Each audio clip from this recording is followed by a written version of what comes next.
Hey, this is Jason with Two Sides of Phi, and I am here to tell you about day 2 of my Camino Portugés, which is the Portuguese route on the Camino de Santiago. If you didn't see yesterday's, please check out Two Sides of Phi/Camino, and that'll send you to all of my posts so far. Anyhow, I knew today was going to be a bigger day. I thought it was going to be about 17 miles, although I accepted that might be an underestimate. TLDR, it ended up being about 20 miles, 19.94 I think to be exact. So needless to say, it was a tough day for me, although earnestly I think it went pretty well. And I learned a lot, and I'm left thinking about a number of things. So I don't know that I have all the answers yet, but I hope you'll stick with me and hear what I've experienced. And I'm going to share not just the practical stuff, but also the experiential things. And I think while there's a million videos about the Camino on YouTube, most of them are just practical, and I think this journey is not just about that for most people, from my limited experience so far, right? I'm only a couple of days in. We're going to begin where we left off yesterday. I had checked into the Smiling Places guest house. I'm going to have to put a link to that in the description because, quite honestly, I can't imagine a better experience, whether one is on a Camino like this or even just visiting an area. I'm sure Elizabeth gets plenty of guests who are just tourists. It's just such a warm welcome, as I mentioned yesterday, and all of that continued today and then some. So I was downstairs in the common area of the guest house at about 7:30 a.m., knowing full well my breakfast wasn't until 8. Just reading about the route for today and kind of planning ahead. And Elizabeth came in, she got me my coffee, and I was seated at breakfast. And then the two gentlemen I met yesterday that I think I mentioned in writing, if not in the video, 28-year-old from Lithuania, 60-year-old from California. We had some really nice conversation, and I don't know that I'm going to mention anyone's names because honestly I haven't asked people's permission to talk about them. I might use pseudonyms in some of these videos like I did yesterday, but anyhow, had a great chat. Elizabeth took care of us, and then we began getting ready for the day and talked about how we were going to walk out together. And I mentioned to Elizabeth that I wanted to get a photo of all of us and with her, and we took those photos. And as I was walking out with her to the little garden area, she looked at me and said, I like your spirit. You're always smiling every time I look at you. And I didn't react outwardly, I think, but in my head, and this is something I thought about the whole first hour of the walk, I think, I realized I had never been accused of just smiling all the time. In fact, I have resting bitch face, and many people have told me about that, and I've, tried to work on it, but I know that that's my default position. So clearly there's something to this Camino and my attitude, despite being tired yesterday when she met me, and I didn't sleep quite enough last night, but at least in her mind, I was happy being here. So more on that later. The three of us agreed we're going to set out together, even though we were very candid about people may have different paces, and that's okay. First and foremost, the Lithuanian gentleman's at least 6'6", so clearly his stride is going to be longer than mine. I have no doubt he can walk much faster than me. So we set out on the boardwalks. It was a lot like yesterday. There's sandy beaches on both sides and the sea to the left, the black coast of Portugal, so still lots of big waves, and that was cool. When we carried on for a number of miles, and then we all stopped at the same place. And I say we stopped, by that I mean they stopped first. They got ahead of me very, very quickly. I didn't see them after the first mile, and then I think I found them at around mile 4, if I'm remembering correctly. We had a coffee, and we moved on. And of course, I promptly lost them very quickly, but we said maybe we would meet up before the route splits. And so maybe just a few thoughts on the route. So as I mentioned yesterday, we were all walking on what's called the Litoral route, Litoral, and that means the seashore. And then the other gentleman from California and I planned to depart that route and join the main route, which is called the Central route. And then our Lithuanian friend was going to continue on the Litoral route along the shore. And so the route for us involved a split. We started at a town called Labruge, and we were going to split at a town called Vila de Conde. which is actually a small city. And so we ended up meeting up in Vila de Conde. We got a beer together, took some photos, and that was a really nice moment. And then we agreed we would probably meet up again later. And hopefully we would. We exchanged photos, we exchanged contact information, and moved on. I stuck with my fellow Californian for at least another 3 miles, if I remember right. So we had now diverged, heading for the central route. And this is where, as many Camino walkers know, the path isn't really signed very well. The traditional scallop shells, the arrows, in many parts of the route are infrequent, but at least they occur. And as we go between this seashore route and head towards the central route, that signage isn't very good. So our hope was to go from Vila de Conde to a town called Arcos and then move on to Rates, which, by the way, if you're looking at a Camino book, you may think R-A-T-E-S spells rates. But I'm led to believe by a number of native Portuguese speakers that it is something more close to Rates.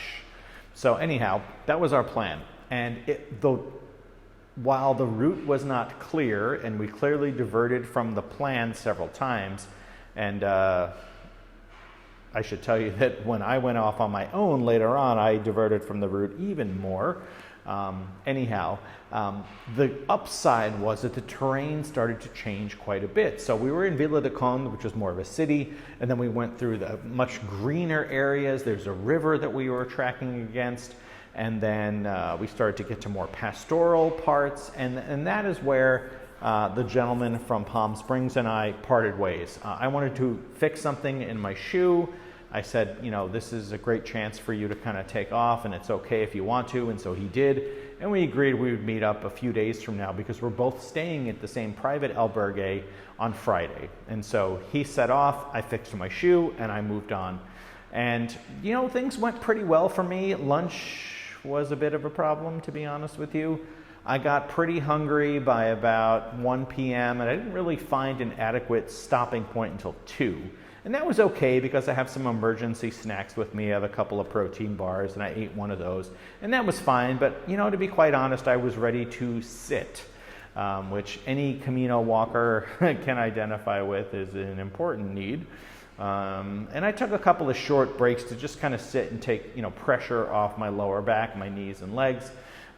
Things earnestly felt pretty good for me today until I was about 14 miles in, if I remember right. My right leg started to feel a little numb, as often happens, and then my hip was hurting a little. But besides that, I was doing pretty well. I was just hungry. And then finally, the fourth place I was looking for, because the first 3 that had been discussed in the literature that many of us use, the guidebooks, they were all closed. We're a little bit off season here, and so some of these areas are entirely seasonal, so they shut down. I didn't think that would be the case as we got closer to the central route. I knew that would be the case on the seashore, but hey, this is reality.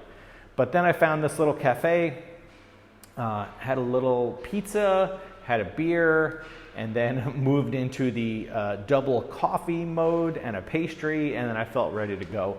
And that really did help me out. I think I stopped for 20-25 minutes, and then I started moving on. And this is the point in the day where I began to really think hard. And maybe it was just the kind of sating the hunger. I don't really know what it was, but I started to think hard about a couple of things. And number one was this idea that all we have is now. And this is a concept that I took from a book I read a few weeks before my Camino by Eckhart Tolle. This plays very well into Buddhist teachings, and this is the idea that, it's not really worth it to think about the past, dwell on the past, or just pine for the future. Because really all we have is the current moment we're in. Nothing is assured about the future. The past is behind us. It doesn't actually exist anymore. And so many of us, if not most of us, and I fit into the most, dwell on either the past, kind of thinking about mistakes we made and things we wish had gone differently, or maybe thinking about good times that we wish were still here, or the future, kind of, desirous of a future condition or wanting something we don't have today. And at the end of the day, none of those things actually matter. All we have is the moment we are in. Nothing else is assured. That's our reality. And I don't mean for this to come across as some kind of new age philosophy, but when you think about it, this is absolutely true. And so the Camino provides me a great opportunity to really think about what is now, and what am I feeling, and what am I thinking about, and what am I looking at. And one of the unique things for me, at least, about today's route was that I saw very few people. This was very different than yesterday, where I saw maybe a dozen people. I mean, again, it's off season. I know I'm not going to see a lot of pilgrims, at least at this point. The last 100 kilometers are going to be a different story, and we'll talk about that later. But today, I think I saw 3 or 4 people other than the 2 gentlemen I walked with. And so I had all this time on my own. And if I'm being honest with you, I spent a lot of time talking out loud, singing at times, making up little songs. This is something I've had happen before when I walk for a long time by myself, but today it just felt very organic.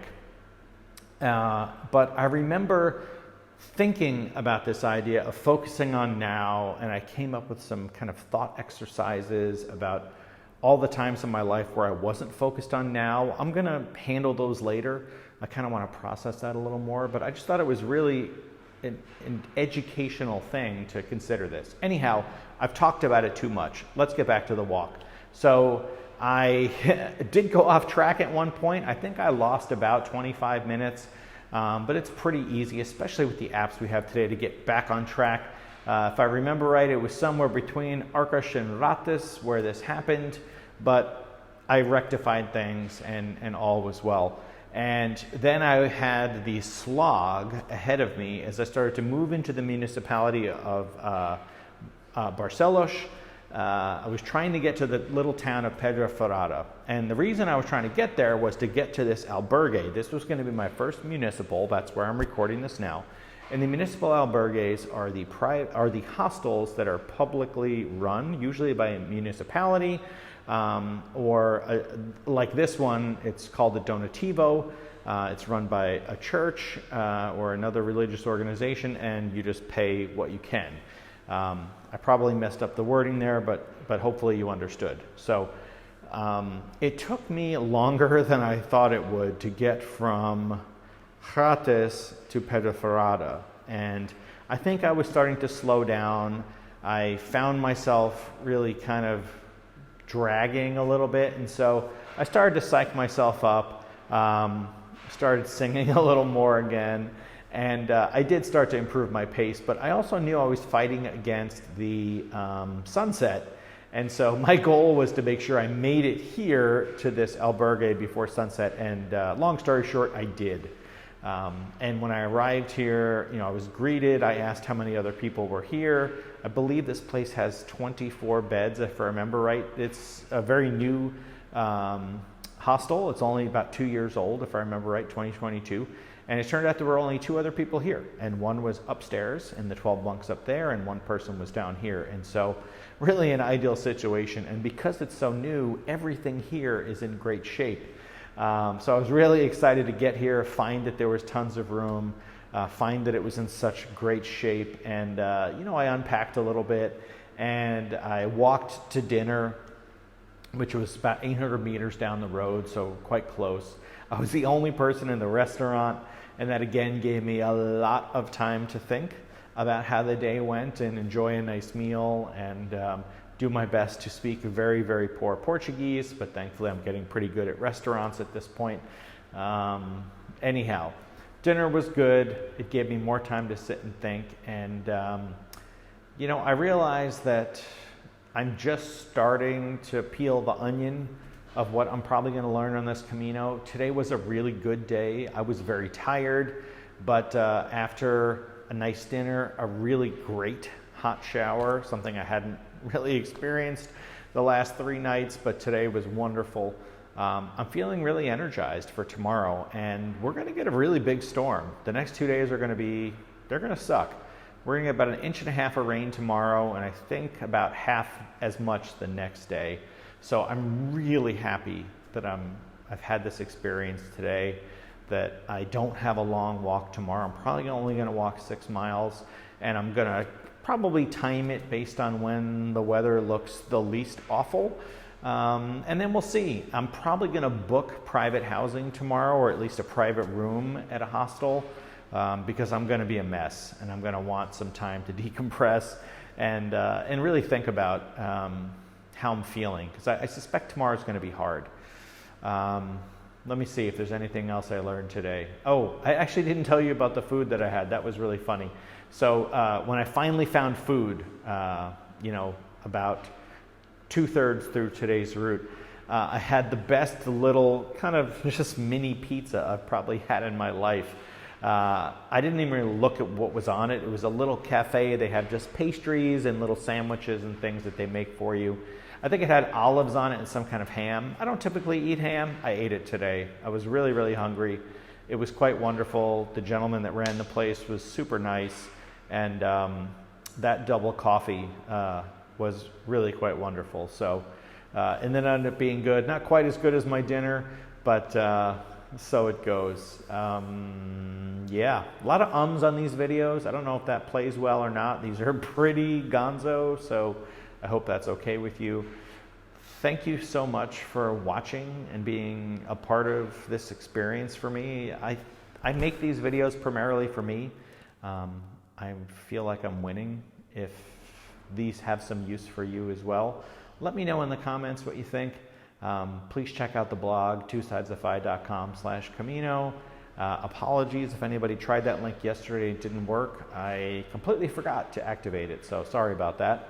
And if you have any questions about the Camino so far, or things you would share from your own experience walking previous Caminos, please let me know. I hope that you're all doing well, and I hope that the rest of your day, those of you for whom it's not nighttime yet like it is for me, I hope the rest of your day goes really well. And bom Camino for those who are still walking. And be excellent to each other, and mahalo. And I hope to talk to you again soon. Have a great night or day, everybody. Bye-bye.